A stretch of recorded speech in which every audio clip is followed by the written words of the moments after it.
ఎన్టీఆర్ 29వ వర్ధంతిని పురస్కరించుకుని హైదరాబాద్లోని ఎన్టీఆర్ ఘాట్ వద్ద నటుడు ఎమ్మెల్యే నందమూరి బాలకృష్ణ, మంత్రి నారా లోకేష్ తదితరులు నివాళులర్పించారు. అనంతరం బసవతారకం ఆసుపత్రిలోనూ బాలకృష్ణ నివాళులు అర్పించారు. ఎన్టీఆర్ వర్ధంతిని పురస్కరించుకుని ఎన్టీఆర్ ట్రస్ట్ భవన్లో మెగా రక్తదాన శిబిరం ఏర్పాటు చేశారు.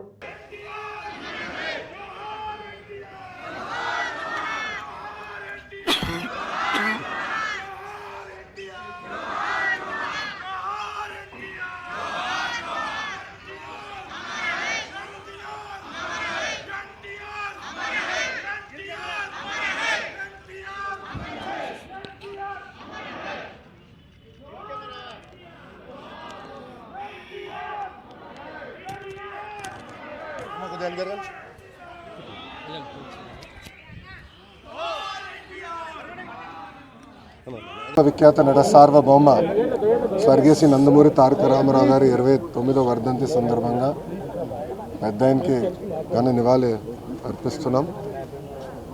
ఎన్టీఆర్ అనేది కేవలం 3 అక్షరాలు కాదు, ఒక ప్రభంజనం. అటు సినిమా రంగంలో కానివ్వండి, రాజకీయాల్లో కానివ్వండి ఆయన నంబర్ 1గా నిలిచిన వ్యక్తి. సినిమాలో మనం ఒకసారి చూస్తే, ఆయన చరిత్రగాను ఒకసారి చూస్తే అన్ని రకాల సినిమాలు ఆయన చేశారు. ఒక మార్క్ అనేది నిలబెట్టారు. దాని తర్వాత రాజకీయాల్లోకి వచ్చిన తర్వాత కేవలం 9 నెలల్లో ఒక ప్రభంజనం సృష్టించి తెలుగుదేశం పార్టీని అధికారంలోకి తీసుకొచ్చిన వ్యక్తి అన్నా ఎన్టీఆర్.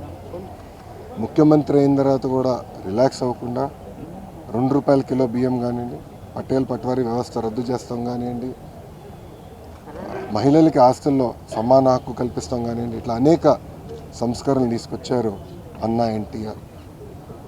అన్నా ఎన్టీఆర్ వల్లనే ఈరోజు తెలుగు వాళ్ళు తలెత్తుకుని తిరిగే పరిస్థితి వచ్చింది. ఆనాడు భారతదేశంలో తెలుగు వాళ్ళు అంటే మద్రాసీలు అనేవారు. కానీ తెలుగు జాతి గర్వించే విధంగా ఆయన మన గలం ఢిల్లీలో వినిపించారు. ఆనాడు ఆయన బర్తరఫ్ చేస్తే కేంద్ర ప్రభుత్వంతో పోరాడి మళ్ళీ పార్టీ అధికారంలో నిలబెట్టుకున్న వ్యక్తి అన్నా ఎన్టీఆర్. ఒక వ్యక్తితో ప్రారంభమైన తెలుగుదేశం పార్టీ ఈరోజు 1 కోటి మందితో సభ్యత్వాలు తీసుకుని నిజంగానే చాలా గర్వకారణం.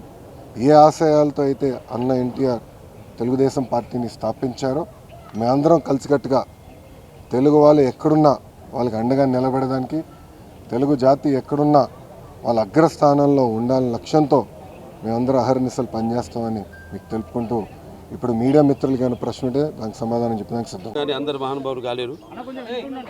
ఒక మనిషి మహోన్నత విజయపథంలోకి నడవాలంటే, అత్యున్నత శిఖరాలకు ఎదగాలంటే సత్సంకల్పం కావాలి, అకుంఠ దీక్ష పొందాలి, నీ దారిలో నువ్వు నడవాలి అని మా నాన్నగారు నాతో ఎప్పుడు చెప్తుండేవారు. ఎన్నో సందర్భాల్లో అని చెప్పడం జరిగింది. ఎన్టీఆర్ అంటే కేవలం నందమూరి తారక రామారావు కాదు, ఎన్నంటే నటనాలయం, ఆయన ఇల్లు ఒక నటనాలయం, అందులో ఆయన ఒక నటరాజు నటసింహుడు. టీ అంటే తారమండలంలోని తారక ధృవతారకుడు, ఆర్ అంటే రాజర్షి రారాజు, రాజకీయ దురంధర యుగంధరుడు, రమణీయ రమ్య కమనీయ సౌమ్య గుణధాముడని. మొన్ననే ఆయన శత జయంతి జరుపుకోవడం జరిగింది. తర్వాత ఆయన సినిమా పరిశ్రమకు వచ్చి 75 సంవత్సరాలు మన దేశం ఆయన మొదటి సినిమా.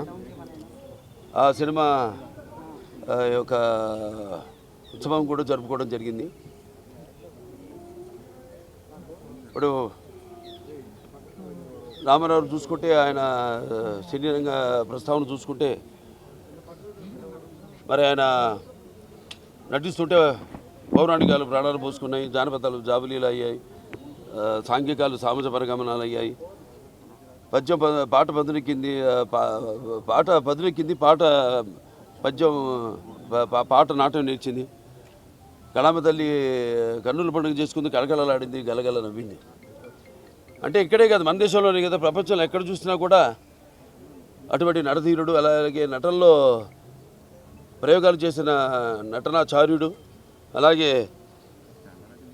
పాత్రలో పరకాయ ప్రవేశం చేసి ఆ పాత్రలను ఆయన అణువణువులో జీర్ణింపు చేసుకుని ఆ పాత్రలకి న్యాయం చేసిన నటధీరుడు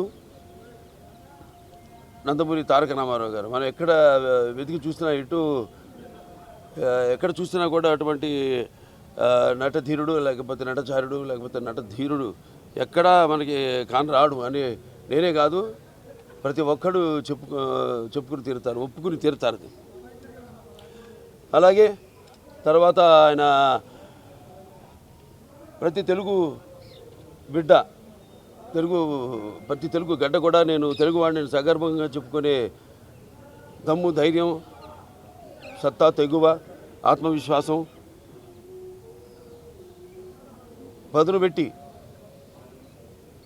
మరి ప్రతి తెలుగువాడిని బయటికి తీసుకొచ్చి నేను తెలుగువాడిని అని చెప్పే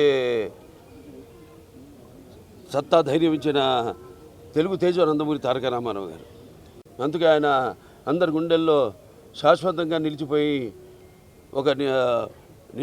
ఒక నిత్యామృతాన్ని తాగిన దేవుడిలా మారాడు.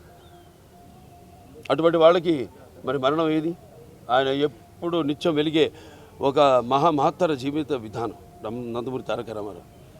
ఎన్నో సంస్కరణలు ఇవాళ అక్కడ ఎన్డీఏ చైర్మన్గా ఉంటూ కూడా ఆయన మొత్తం కేవలం మన రాష్ట్రమే కాదు దేశం అంతటికి కూడా ఎన్నో అటు రైతులకి రుణమాఫీ విషయంలో అయితేనేమి మన రాష్ట్రంలోనే కాదు మొత్తం దేశమంతా కూడా రైతులకి రుణమాఫీలు చేయించడం జరిగింది ఆయన. అలాగే ఇక్కడ మనం చూసుకుంటే ఇక్కడ మండలాలు ఇక్కడ 330 తాలూకాలు ఉండేవి. అటువంటి వాటిని 1100 మండలాలుగా విభజించి ప్రజల వద్దకు పాలన తీసుకొచ్చిన మహానుభావుడు నందమూరి తారక రామారావు. అలాగే మహిళల కోసం అటు పద్మావతి యూనివర్సిటీ స్థాపించడం అయితేనేమి లేకపోతే తండ్రి ఆస్తులో సమాన హక్కు కల్పించడం అయితేనేమి, 2 రూపాయలకు కిలో బియ్యం ఇవ్వడం, అలాగే చేనేత కార్మికులకి వాళ్ళకు కూడా ఒక చేయూతనివ్వడం, ఆనాడు చేరా దోబతి, అలాగే ఎన్నో చూసుకుంటే ఎన్నెన్నో.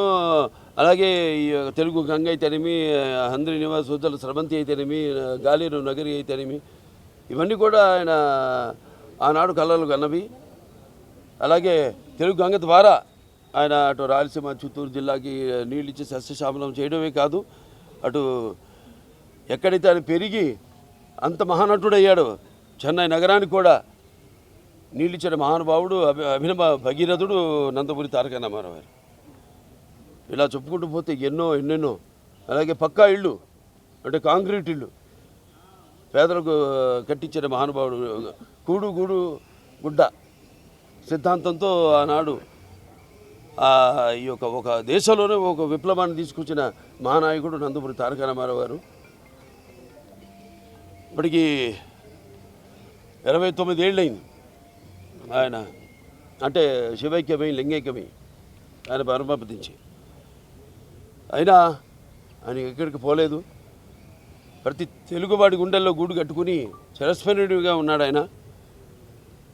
ఆయన అనుసరించి ఈనాడు ఎంతోమంది లక్షల కోట్ల మంది కార్యకర్తలు అయితేనేమి ఆయన స్ఫూర్తిగా తీసుకుని ఆనాడు ఎంతోమంది కార్యకర్తల నుంచి నాయకుల్ని తయారు చేశారు రామారావు.